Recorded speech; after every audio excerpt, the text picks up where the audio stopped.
Hola, buen día. ¿Cómo les va? Buen día. Hola. Buen día. ¿Se escucha ahí? Sí, Buen día. se escucha, ¿no? Sí, perfecto. Bueno, tardé un cachito porque estaba poniendo todo para grabar la clase. ¿Cómo andan? Hola, buen día, buen día. Hola, profe, buen día. Todo bien, ¿Cómo profe, andan? buenas tardes. ¿Todo bien? ¿Cómo anda el compañero del mate? ¿Anda por ahí?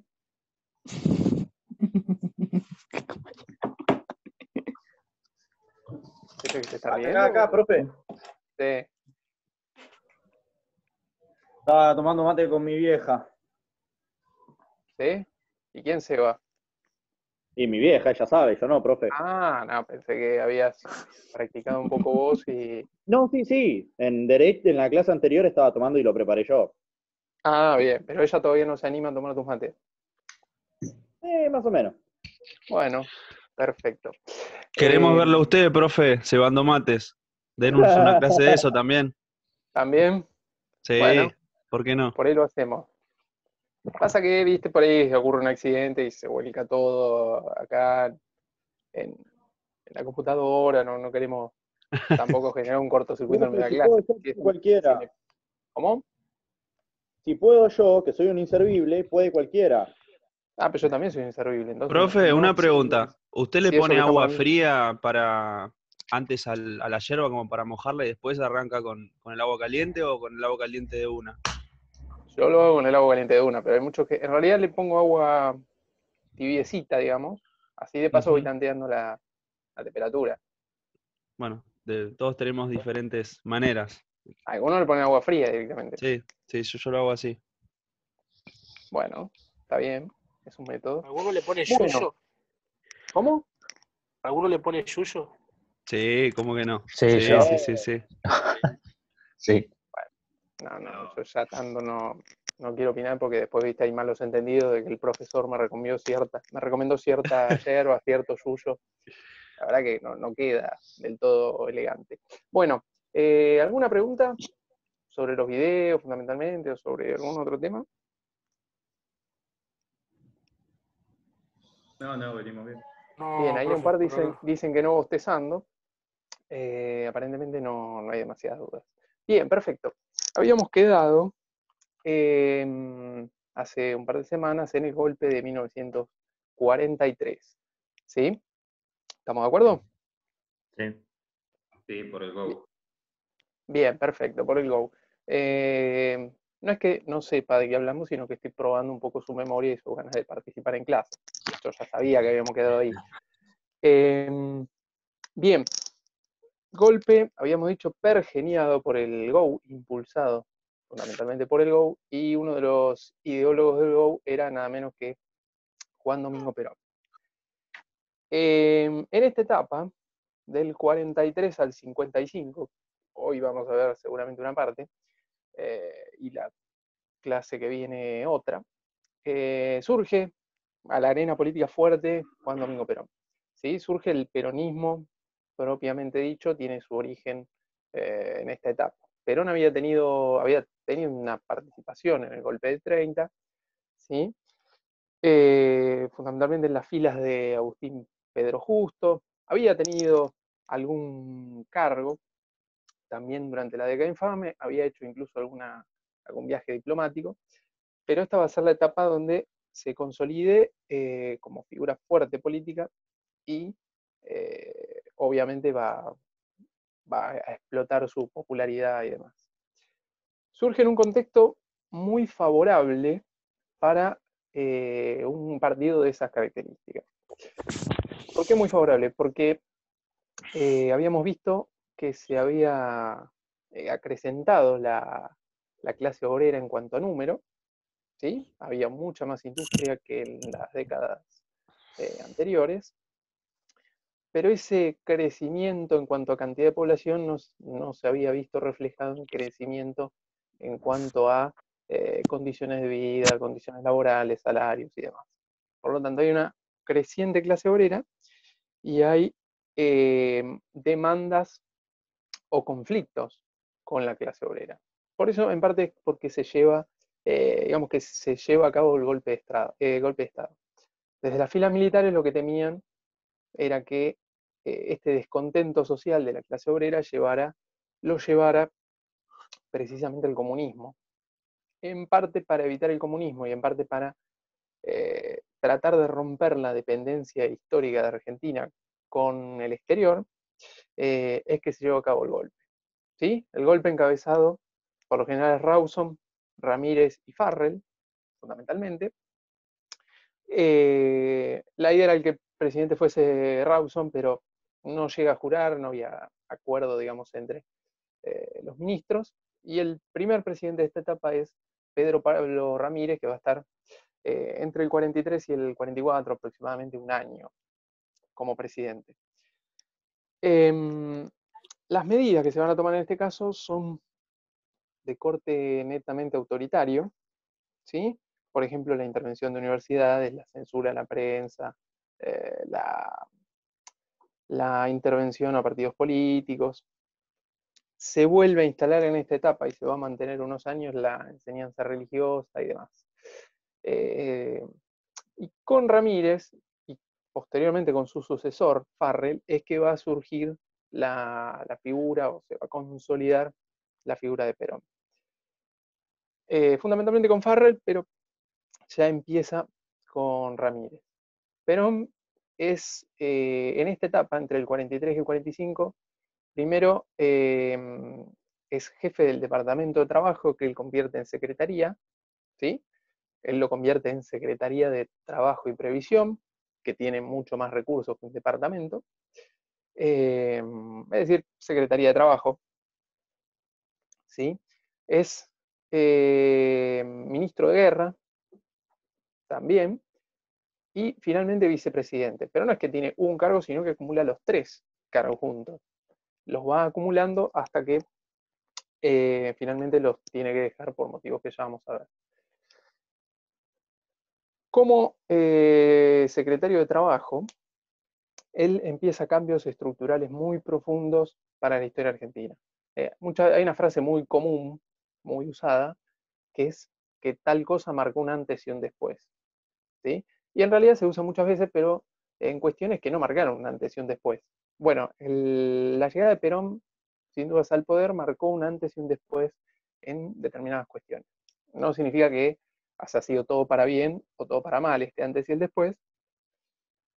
Hubo cuestiones que se pueden marcar en ambos bandos, y de hecho si uno revisa diferentes fuentes, depende de cómo la fuente te vaya encarando el tema, parece que fue muy positivo lo de Perón o parece que fue muy negativo. ¿Sí? Aún hoy sigue marcando esa dicotomía. Decía, marcó un antes y un después en la relación con la clase obrera y en los derechos de la clase obrera fundamentalmente. El proyecto original de Perón, que intentó llevar a cabo desde la Secretaría de Trabajo, consistía en una alianza de clases, ¿sí? Que es una idea no propia de Perón, sino que más o menos tenía que ver con lo que se estaba desarrollando en el mundo, que también se puede vincular con distintos intentos que se desarrollaron a lo largo de la historia. Sin ir más lejos, el año pasado Alberto Fernández, cuando inició su campaña, habló de un pacto social. Bueno, la idea es más o menos, alianza de clases, pacto social es más o menos similar. La idea de Perón era convencer a los empresarios, ¿sí?, de que una vez terminada la Segunda Guerra Mundial iba a haber un estallido social y que para eso había que mejorar las condiciones de vida de los empleados, ¿sí? Que a su vez, cuando mejoran las condiciones de vida de los empleados, al aumentar los salarios, el empleado compra más, consume más, ¿sí? Entonces, por lo tanto, iban a comprar, adquirir los productos de esa industria fabricados por el jefe.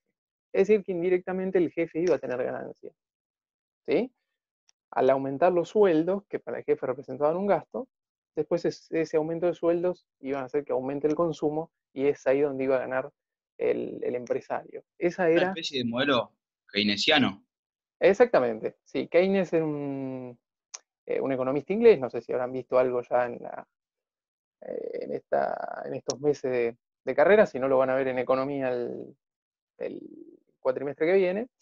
Era un economista inglés que cambió un poco la visión del capitalismo clásico por esta visión de un Estado que interviene en economía, de un Estado que fomenta el consumo, que fomenta unas mejores condiciones laborales de los trabajadores, precisamente para que aumente el consumo y se fortalezca este mercado interno.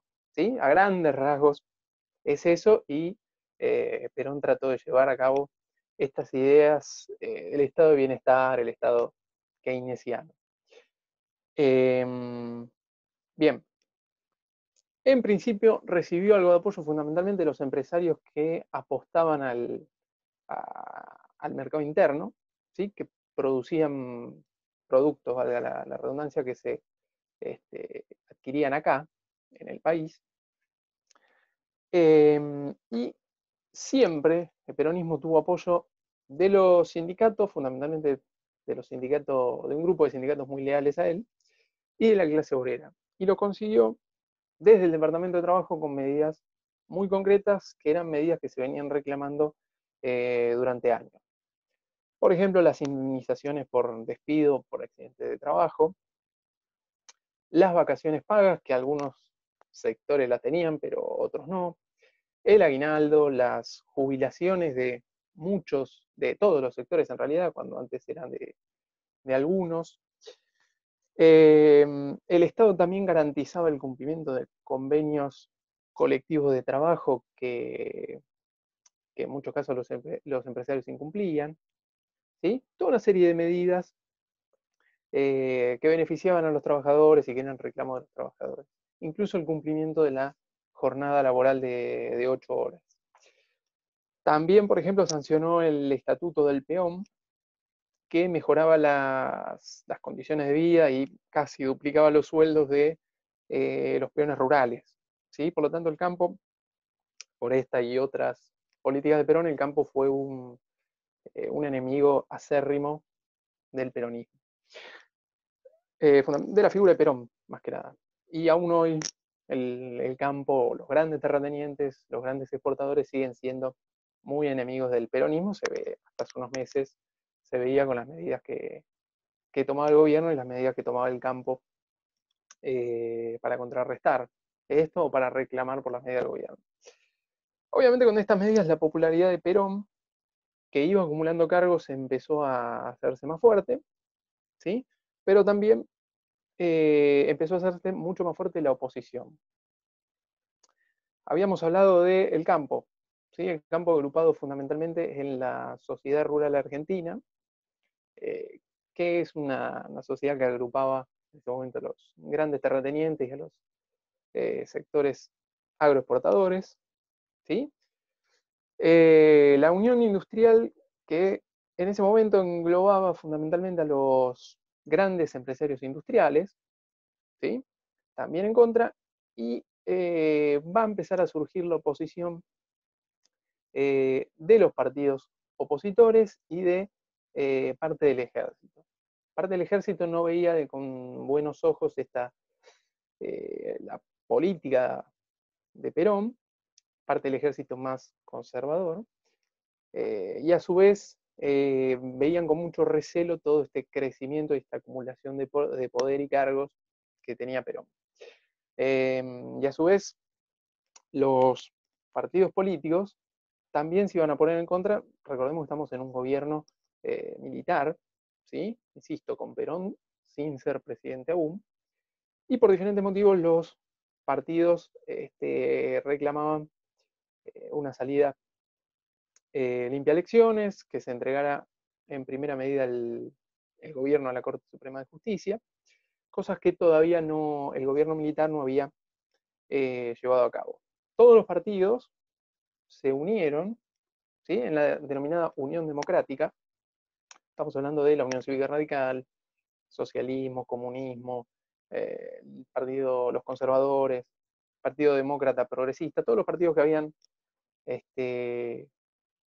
participado en la década infame, los partidos políticos clásicos en nuestro país. Se unieron, ¿sí? Todos estos opositores, de hecho, desarrollaron una gran marcha en septiembre de 1945, ¿sí? Llamada la Marcha de la Constitución y la Libertad. Precisamente esto, donde, entre otras cosas, reclamaban el llamado a elecciones y que se entregase el gobierno a la Corte Suprema de Justicia. Entre otras cosas, también uno de los mayores apuntados, fundamentalmente por el impulso de la sociedad rural argentina, de ciertos sectores de las Fuerzas Armadas, uno de los principales apuntados era Perón, justamente. Frente a estas presiones y estas diferencias que había en el ejército, Perón renuncia a sus 3 cargos, esto se da en octubre de 1945. Y de hecho es detenido en la isla Martín García para evitar el riesgo político que significaba Perón en ese momento. Bien, los trabajadores, había diferentes posturas frente a esto.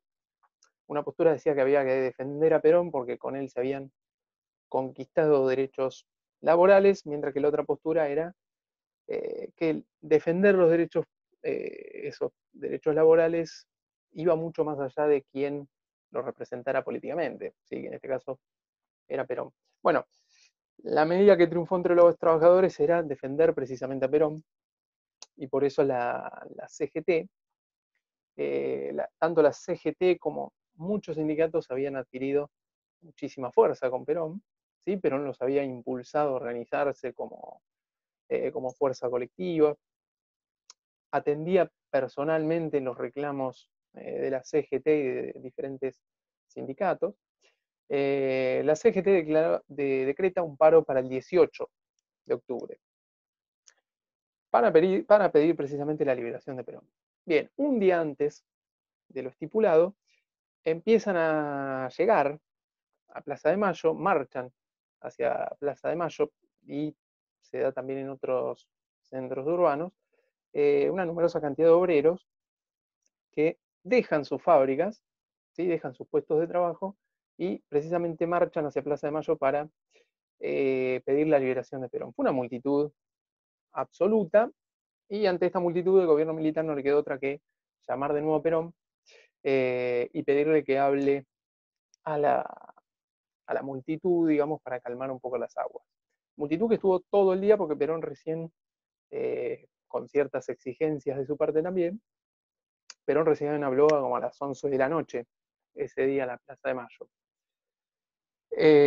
Bien, no solamente se lo libera, sino que un par de meses después se llama a elecciones sin ningún tipo de prohibición para que esté Perón, ¿sí? Ese día se lo conoce como el día del peronismo. Es el día de la lealtad, claro. Es el día 17 de la de octubre. Sí, es un día antes del paro que había decretado la CGT, ¿sí? El famoso 17 de octubre. El 18 también, entre otros símbolos peronistas, se lo conoce como San Perón, 18 de octubre, que es un día como de festejo por la libertad del líder, una cosa así. Bien, es un hecho, el Día de la Lealtad Peronista precisamente es un hecho que marcó, por un lado, la consolidación del peronismo, o el surgimiento para algunos del peronismo como una fuerza política, y por el otro lado fue un hecho que marcó prácticamente por primera vez la gran influencia política de la clase obrera, ¿sí? Por la exigencia de la clase obrera y la manifestación de la clase obrera es que se tomó esta decisión política de liberar a Perón, ¿sí? Así como la Unión Cívica Radical en su momento facilitó la participación de las clases medias en la política, con el peronismo tuvo mayor participación política la clase obrera en relación a lo que venía teniendo. Bien, Perón fue liberado, las elecciones fueron meses después, en febrero. Un par de días después del 17 de octubre se casó Perón con Eva Duarte, y ahí en febrero del 46 Perón gana las elecciones y gana por primera vez las elecciones y es electo presidente, ¿sí? Perón no tenía un partido político que lo apoyara, no tenía un partido propio, trató de unirse con un partido radical, pero bueno, el radicalismo y todos los demás partidos eran opositores a él, por lo tanto fue candidato del Partido Laborista, que era un partido muy chiquito que se había formado meses antes, había sido formado por un grupo de sindicalistas, ¿sí? Y fue el candidato entonces del Partido Laborista. Perón, todavía no Partido Peronista. El Partido Laborista, decía, pocos meses después es disuelto por el propio Perón y, digamos, todos los sectores que lo apoyaban se unen a el famoso Partido Peronista. ¿Sí? Junto a Perón estaban un pequeño sector de la Unión Cívica Radical, que se llamaba Unión Cívica Radical Junta Renovadora, que entre otras cosas aportó el candidato a vicepresidente, o sea que tenía un lugar importante. Un grupo de irigoyenistas, que en la década del 30 había formado un grupo llamado Forja, ¿sí? Entre los que estaban las figuras más conocidas, Arturo Jaureche, por ejemplo, Raúl Scalabrini Ortiz.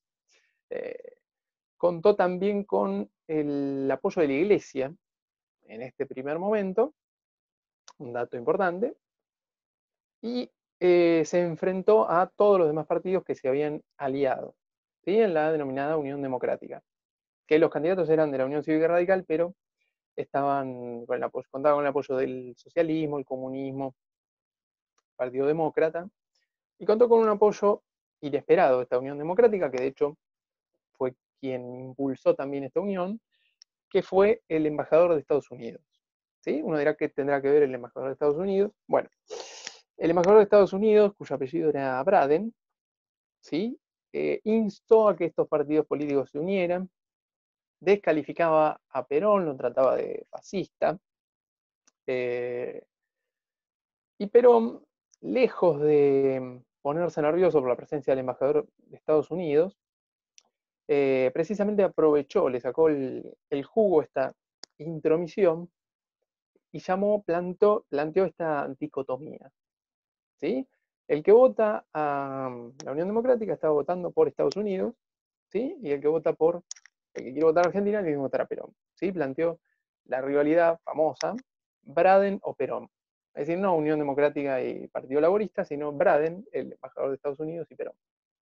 ¿Sí? Es decir, que él aprovechó políticamente esta participación del embajador para sumar algunos votos extras, digamos. Esto de dividir las aguas, recordemos, proyecto inicial de Perón, una alianza de clases donde todos, digamos, colaboran con un proyecto político. Como se vio, faltaba apoyo fundamentalmente de los sectores exportadores, pero buena parte de los capitalistas industriales. Faltó el apoyo para esta alianza de clases y entonces lo que se propuso Perón, o lo que se intensificó, fue la lucha de clases. ¿Sí? Y el propio Perón también, o de sectores peronistas y antiperonistas, se fomentaba esta división, que hoy, por algún periodista, se llama grieta, pero que existió desde toda la vida en nuestro país. ¿Sí? El peronismo era representante del pueblo, según lo que ellos mismos decían, y todo lo que no sea peronista era oligarca, era antipueblo y demás. Así como los opositores decían que ellos eran representantes de la democracia, y los peronistas afirmaban que eran representantes de la justicia social. ¿Sí? La democracia, hoy, si repasamos las campañas del año pasado, se asocia mucho con la oposición, decía que eran los representantes de la República, por ejemplo, y ahora en ese momento se habían apoderado de la palabra democracia. ¿Sí? Pero siempre se planteó esto: o sos peronista o antiperonista, o sos pueblo o antipueblo, o defendés la democracia o defendés los caprichos del dictador, el líder, lo que fuera. ¿Sí? Es decir, que se terminó esta alianza de clases y pasó a intensificarse la lucha de clases y el conflicto de clases.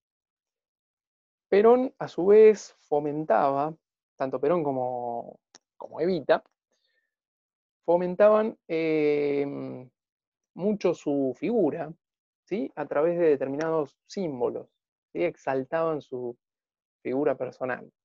Símbolos como la marcha peronista, el día de la lealtad peronista, el día de San Perón, había un montón de símbolos que engrandecían su figura. Estaba también muy bien utilizada para sus intereses, por supuesto, la propaganda oficial, ¿sí? Tanto en medios de comunicación, por un lado en medios de comunicación y por el otro en utilizar sus nombres para denominar diferentes edificios, por ejemplo. ¿Sí? Sin ir más lejos, por ejemplo, el estadio de Racing se hizo en esos años, se llama Juan Domingo Perón. El estadio de Sarmiento Junín se llama Eva Perón, ¿sí? También elaborado en esos años. El Autódromo de Buenos Aires, por ejemplo, se hizo en esos años y hoy no se llama así, pero en ese momento se llamaba 17 de octubre, era el nombre del autódromo. Es decir, el nombre... Bueno, es una costumbre que se volvió entre 2013 y 2014. entre el que se repitió, digamos. Claro, volvió a tomar Claro, fuerza. tal cual. Exactamente. Es muy fácil establecer el paralelismo entre esa época y esta. Por ejemplo, ahora tenemos el Centro Cultural Kirchner, por caso. Sí, ¿Sí? sí. Bueno, en ese momento también era habitual que que muchos nombres de edificios o lugares así famosos incluyeran sus nombres. Y también, trazando un paralelismo, si se quiere, fácilmente con el kirchnerismo, una de las cuestiones que se decía durante el kirchnerismo es cómo está instalado en los medios oficiales ese nombre, cuántas cadenas nacionales que hay, ¿sí? Cuánta propaganda que hay en el fútbol para todos, por ejemplo. Bueno, en ese momento existía un monopolio del oficialismo hacia los medios, precisamente que son medios del Estado. ¿Sí? La oposición no tenía lugar en estos medios de comunicación, por eso, entre otras cosas, es que se lo trataba de antidemocrático a Perón. ¿Sí? Y otra de las cuestiones también por las que servían como medio propagandístico, digamos, a Perón, era el adoctrinamiento en las escuelas o en los torneos deportivos juveniles. ¿Sí? En las escuelas, sin demasiado disimulo, había muchos textos, incluso textos de primaria, que resaltaban la figura de Perón y de Evita, resaltaban el rol del Estado en este proceso de redistribución de la riqueza que se estaba dando, en textos de primaria. ¿Sí? En esta época hay una gran diferencia, siempre se marca diferentes peronismos. Es difícil hablar de un solo peronismo, ¿sí? De el peronismo, porque el peronismo fue mutando con los años. Y quizá el peronismo con el que más se identifica los seguidores es con el de la primera presidencia, que es el peronismo en el que está la presencia muy fuerte de Eva Perón. ¿Sí? Eva Perón, muy diferente a las anteriores primeras damas, que eran una figura protocolar y decorativa. Eva Perón, sin tener un cargo en primera instancia, tuvo un rol muy activo en la primera presidencia de su marido. Primero que era una persona muy cuestionada, diría más que su marido. Decía, una persona muy cuestionada por diferentes cuestiones. Era el foco de las mayores críticas antiperonistas, a tal punto de que muchos se alegraron por su muerte, por diferentes cuestiones. Tenía un origen muy humilde, era, como se decía en la época, una hija bastarda, o sea, era una hija de su padre, digamos, tenía una segunda vida, y ella era una familia paralela, digamos, y su madre no estaba casada con su padre, sino que era la amante, por decirlo de alguna manera, tuvo un origen muy humilde, era mucho más joven que Perón, por lo tanto, al principio se la veía como una mujer que era actriz, se la veía como una mujer que se aprovechaba de esta situación y que le sacaba partido a esta relación con su esposo, ¿sí? O el que terminaría siendo su esposo, porque las críticas arrancaron mucho antes de casarse. Decía, tenía un rol muy activo en este gobierno, con una participación directa en una fundación, volvemos a leer el nombre, una fundación que llevaba su nombre, era la Fundación Eva Perón. ¿Sí? Esta fundación, con recursos del Estado, entre otras cosas del Estado, pero también aportes de empresas, aportes de la CGT, aportes de trabajadores, aportes voluntarios, podríamos decir, porque muchos aportaban por miedo a represalias. Decía, recaudaba fondos la fundación y distribuía determinados elementos, y era una fundación que llegaba a los sectores más castigados, los sectores más marginados de la sociedad. Por ejemplo, regalaban juguetes, colchones, hacían viviendas, centros de salud, regalaban ropa, entregaban también máquinas de coser, ¿sí? Reemplazó a la denominada sociedad de beneficencia, que era un grupo donde las mujeres de élite, digamos, hacían caridad, básicamente. Bueno, reemplazó la caridad de aquellas mujeres de élite por la actividad de esta fundación. En realidad no sé si caridad, porque si no le daban los juguetes, prácticamente le cerraba el negocio. Entonces, los empresarios daban los juguetes para que ella los regale. Sí, yo hablaba, en realidad lo que hacía caridad eran las mujeres que era explícitamente caridad, eran las mujeres previas, digamos, las primeras damas o las mujeres de élite anteriores a Eva Duarte. Lo que, caridad entre comillas, porque eran recursos del Estado y las mujeres de élite ponían la cara, nada más. Lo que decís se relaciona más con los aportes, entre comillas, voluntarios, ¿sí? Que hacían los trabajadores de las empresas a esta fundación. El año pasado, casualmente, una alumna nos contaba que el abuelo tenía una fábrica y se había presentado la propia Eva Perón a pedirle un aporte para la fundación, ¿sí? ¿Quién le iba a decir que no a la esposa del presidente, a la primera dama con una participación activa? O sea, era una obligación prácticamente, sobre todo por el miedo al que podía pasar después si uno no aportaba. La cuestión, bueno, se repartían medicamentos y demás, entre muchas otras cosas que hacía la Fundación Eva Perón.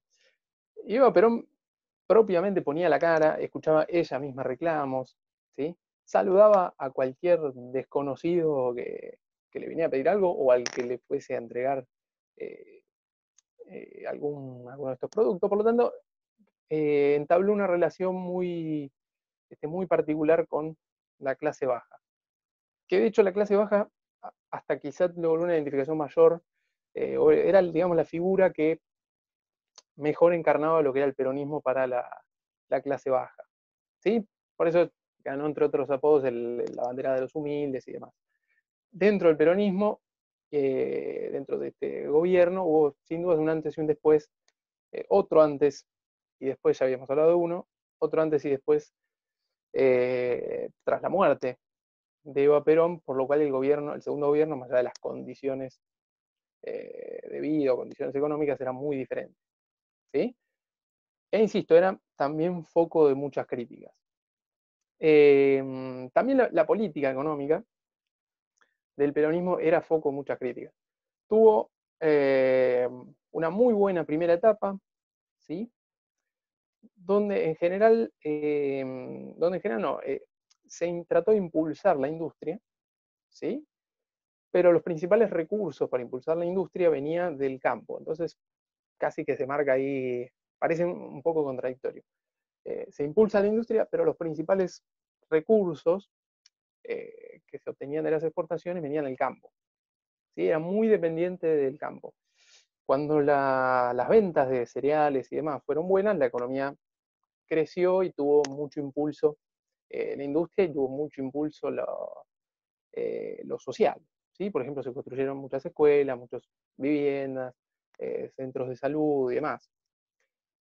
Se mejoraron las condiciones, se siguieron mejorando las condiciones de vida de los trabajadores, con aumentos permanentes de salario, pero cuando la actividad del campo cayó, vino la crisis.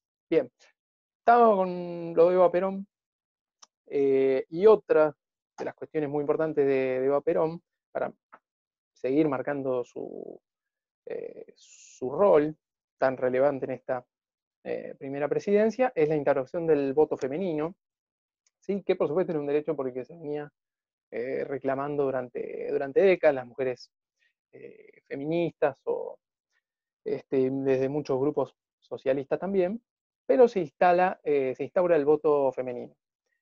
Y otra reforma política muy importante sobre todo para el presidente, fue la reforma constitucional de 1949.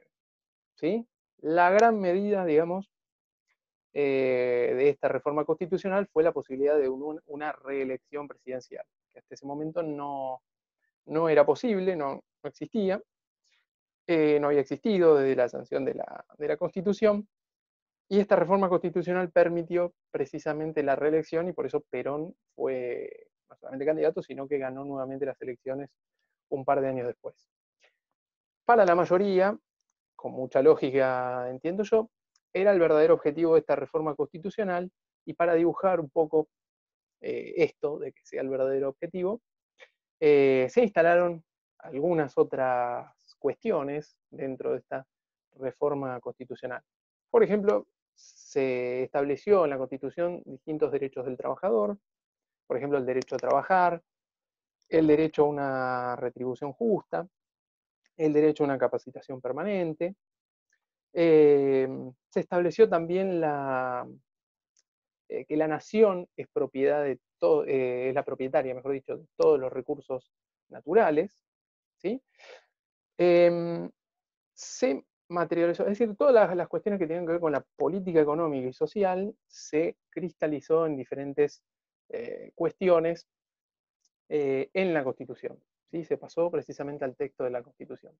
Y en la economía, por supuesto, que se fomentó mucho la intervención estatal y se nacionalizaron diferentes servicios importantes. Bien, hasta acá con la clase de hoy. ¿Sí? ¿Hay alguna duda? No. Bien, perfecto. ¿Alguna duda con otro tema?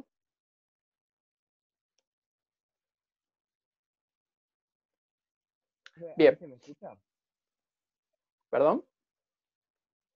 ¿Ahí se escucha, digo? Porque no sé si tengo un problema con el micrófono o algo. Ahí se escucha muy poquito.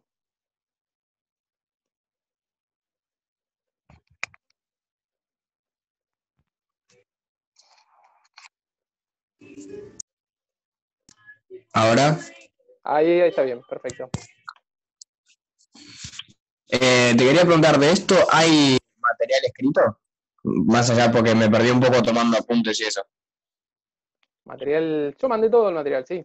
O sea, las cuestiones, yo agrego, por supuesto, cuando hablo, pero las cuestiones más relevantes, las que incluso le doy más importancia a la hora de tomar examen, por ejemplo, están todas en el apunte.